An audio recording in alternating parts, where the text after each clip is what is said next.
On a beautiful tropical island, a few chosen prisoners of the state are sent to Spiderhead, a state-of-the-art penitentiary. These prisoners get to live a comfortable life that includes their own rooms, a list of basic chores, a variety of hobbies, and the freedom to roam around the building in exchange for volunteering for a series of experiments researching chemicals that alter human emotions. Each participant has a small box of these chemicals called Moby Pack attached to their backs, and whenever they're about to be given a new dose, first they must give permission by saying acknowledge. All tests are overseen by genius leader Steve Abnesti and his assistant Mark. Today they're giving a dose of G46 to Ray, who begins laughing like crazy when Steve begins reading really silly jokes. Afterward, Mark begins reading depressing history facts, but the G46 chemical keeps Ray laughing. Steve considers this a success, and as he takes notes on his notebook, he adds a little gold star sticker. The next morning, prisoner Jeff is surprised to be taken out of the building blindfolded for a special test. They give him a dose of N40 before removing the blindfold, and now Jeff sees everything in front of him as beautiful. Jeff doesn't know how to describe it properly, so they also give him a dose of B15 to make him verbose. Now Jeff can describe the gorgeous view with poetic words from the heart, but once they're done and the group leaves, it's revealed Jeff had actually been looking at a nasty contaminated area. When Jeff returns to the facility, he goes to the kitchen to join Lizzie, a fellow prisoner he has a crush on. They're both in charge of the snacks chore, which works perfectly for them because it allows them to chat, bond, and share their experience with the tests while they cook. In the evenings, Jeff likes to spend time in his room drawing incredibly detailed art on an Etch-a-Sketch. This isn't always a good idea because it allows his mind to wander back to the incident that landed him in jail. That night, at a party with his best friend Adam and his girlfriend Emma, Jeff drank too much. Afterward, he and Adam got in a car while intoxicated, and Jeff drove the car into a tree, killing his best friend in the process. For the next test, Jeff is paired up with prisoner Heather. Steve double-checks they had never interacted before and asks if they find each other attractive, to which they answer with only mild interest. However, after Mark gives them a dose of N40, Jeff and Heather start seeing each other as incredibly gorgeous, and they can't stop themselves from getting busy right there in front of the cameras and scientists. When they're done, the couple cuddles and even tells each other I love you. Steve and Mark celebrate the success of N40, but Steve isn't ready to put down a gold star yet because he wants to study the residual effect first. Later, when Jeff goes around serving food, he brings some to Heather and things are awkward between them. They don't even speak to each other, so there's no residual love like Steve wanted. That doesn't stop him from repeating the experiment though, and this time, Jeff is paired up with Sarah. She's an older woman that Jeff isn't into at all, but he receives a double dose of N40 and once again, Jeff can't stop himself from getting busy with her.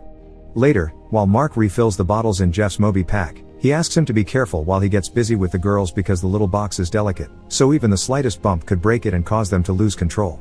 Jeff takes the chance to ask Mark to change him to another chore instead of snacks, claiming he needs a change but clearly having a secret reason for it.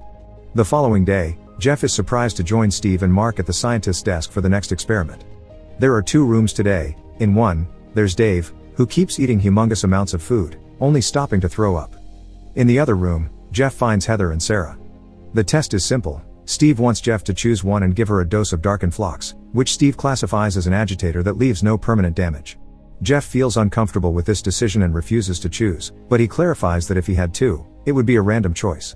He has no particular feelings for either of them, and he's only refusing because he had been given that chemical before, so he remembers how much he hated it. This is fascinating to Steve, because Jeff had been under different doses when he got together with them, yet the final feelings are still the same.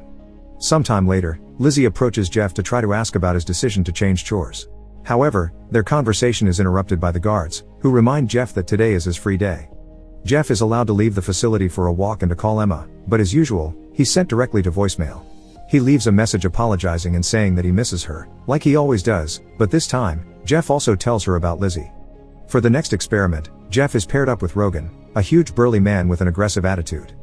Jeff has no interest in men and is worried that they'll make him get busy with Rogan, so he refuses to acknowledge any dose, but absolutely nothing happens and they're allowed to leave after a few minutes. It's not hard to put 2 and 2 together, thus Jeff rushes to the scientist's room to confirm his suspicions. Heather had been asked to give darkened phlox to Jeff or Rogan, and she chose neither. This also means Heather got busy with Rogan during one of these tests. Furious, Jeff wants to know if everyone is getting together with everyone, and Steve shows him a chart mapping all the connections among the prisoners. Steve explains it's an experimental design mandated by the protocol committee, and he isn't a big fan of it either. When Jeff expresses how uncomfortable he is with the lines this testing is crossing, Steve reminds him he was the one that volunteered, and the alternative is life in an awful state jail surrounded by power-hungry cops. Not wanting to lose the privileges he has here, Jeff apologizes and returns for another test with Rogan. Fortunately, Sarah doesn't give the darkened phlox to any of them either. After the test is done, Steve thinks they'll be ready to give it a gold star soon, but Mark is starting to feel uncomfortable with it as well. Steve reminds him this is necessary work in order to make the world a better place, and Mark leaves for his weekend out in a better mood. Later in the evening, Steve gives himself a dose of N42. The prisoners don't know this, but he has a Moby pack on his back as well. Meanwhile, Jeff and Lizzie are having dinner together while Jeff explains how awful darkened flocks makes you feel. Lizzie takes his hand and asks why Jeff changed chores. Jeff tells her this place messes with his head and sometimes he forgets who he used to be before coming here, but when he's with her, he really feels like himself. The next Monday, Steve decides to take the risk and asks Mark to give him a triple dose of the chemicals. Jeff comes over for today's test and catches them on the act, and since the scientists quickly put everything away, Jeff doesn't comment on it. For the next experiment, Steve tells Jeff that the committee has ordered them to continue with the darkened flocks testing, so Jeff has no choice but to give Heather a dose. Because he's under the effects of the chemicals, Steve is more aggressive with his techniques, reminding a hesitant Jeff that Heather is a prisoner because she's done some awful things in the past and that at least they've chosen him to do this instead of Rogan. Jeff still refuses to do it and begs Steve to talk to the committee to change their minds. Steve leaves the room, pretending to go to call the committee, but actually, he goes to the kitchen to grab some coffee and chat with Lizzie for a while. When he returns, Steve lies to Jeff, saying the committee refuses to change their minds and Jeff must proceed with the experiment if he doesn't want to get kicked out of the program. Seeing as he has no other choice, Jeff accepts to give darkened flocks to Heather, who immediately begins feeling excruciating pain. Mark also gives Jeff B15 to make him verbose. Now Jeff has to describe all the ways Heather is panicking, how guilty it makes him feel, and how he still doesn't love her. In her panicked flailing, Heather bumps her back against the wall and breaks the Moby pack, causing the darkened flocks to flood her. Heather gets awfully violent, to the point where she breaks a vase and uses the pieces to end it all before Mark can get there to stop her. Steve runs out of the room to check on her and drops his keys in the process, so while he and Mark argue about what happened, Jeff takes the chance to do some snooping. With the keys, Jeff gains access to Steve's notebook and finds many interesting things. First, there's a chemical formula called OBDX on a piece of paper with the Amnesty Pharmaceuticals logo at the top. This means there is no committee, Steve is the owner and boss of a private operation. Next, Jeff finds a bingo card full covered with gold stars except for two numbers, 6 and 40. By peeking under the stars, he realizes the numbers match all the different chemicals they've been testing. N40 doesn't have a star yet because it hasn't achieved true love, and B6 is what Mark refills in everyone's Moby Pox. Before he can look any further into it, Jeff notices Steve is coming back and puts everything away, throwing the keys back on the floor not to be discovered. Later, Mark asks Steve to report this, but Steve refuses. Reporting the incident will only get them shut down, and they already crossed the line a long time ago, which means it's too late to give up. Afterward, Steve goes to see Jeff, but not even the most prepared speech can make him feel better, so Steve goes for another tactic by sharing the chemical they had tested on Ray. Both men enter a laughing fit they can't get out of, not even when Steve suddenly shares he was abandoned by his father as a child. Jeff wonders why Steve never leaves the facility like Mark does, and Steve answers he can't because this project is his one true love. The next experiment is for Lizzie, who is given a chemical that makes her extremely phobic and she panics at the sight of a mere stapler.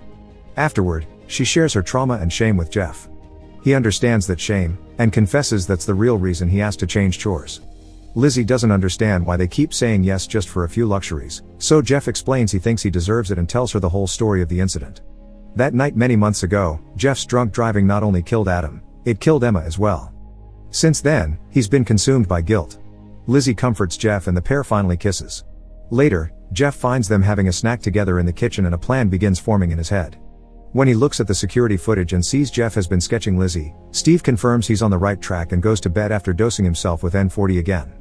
The next day, Steve calls Jeff over for one more test. He has to give darkened flocks to Lizzie. Jeff refuses and Steve allows him to leave without doing anything for now. As soon as Jeff is gone, Steve orders Mark to double his dose of B6.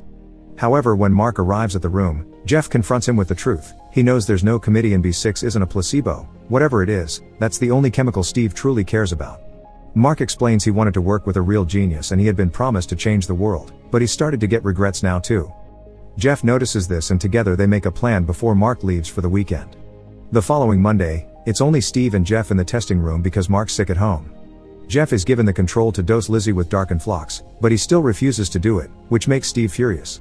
Unable to understand how these two could love each other after a few months locked inside a facility, Steve tries to change Jeff's mind by ordering Lizzie to confess her crime. She forgot her daughter in her car and the baby died. Lizzie breaks down in tears, asking Jeff for the chemicals, and Jeff presses the screen of the control. However, it's Steve the one that starts laughing. Mark lied about being sick and changed the programming so the control could dose Steve. He also put extra doses of B6 in Steve's Moby pack. Jeff put Steve through the fear chemical before giving him darkened flocks. As Steve thrashes in pain, Jeff explains Mark is coming with the police and that he knows what the real experiment is. B6 is a compliance chemical, designed to make people do whatever you want. OBDX stands for obedience, an obvious pun on obedience. Even while in pain, Steve thinks B6 could be used for the greater good. The only reason why testing hasn't been completed yet is that obedience hasn't been absolute, meaning it still hasn't been able to overpower the subject's deepest feelings. Steve also confesses both Jeff and Lizzie had already finished their sentence days ago and never told them. Angry, Jeff pushes Steve's head on the table and forces him to use his fingerprint on the control to open the front door, that way he can escape and tell the world about Heather's death. On his way out, Jeff notices Steve taking out a knife and orders him to give it to him. However, Steve is able to ignore the direct order even while on the effects of the extra B6 dose. The chemical isn't strong enough to overpower real feelings, and like Steve told Jeff the other day, this project is his one true love, so he'll defend it with his life. Steve hits Jeff and steals the control to give Lizzie 4 doses of darkened flocks, which immediately makes her go crazy. Jeff attacks Steve, making him drop and break the control in the ensuing fight, but by pushing him against the wall he also breaks Steve's Moby pack. The sudden rush of chemicals weakens Steve, giving Jeff the chance to push him away, steal the keys and run to check on Lizzie. Fortunately, it isn't too late. Jeff helps her to breathe again, and he also uses the keys to open her Moby pack and remove all the chemical bottles.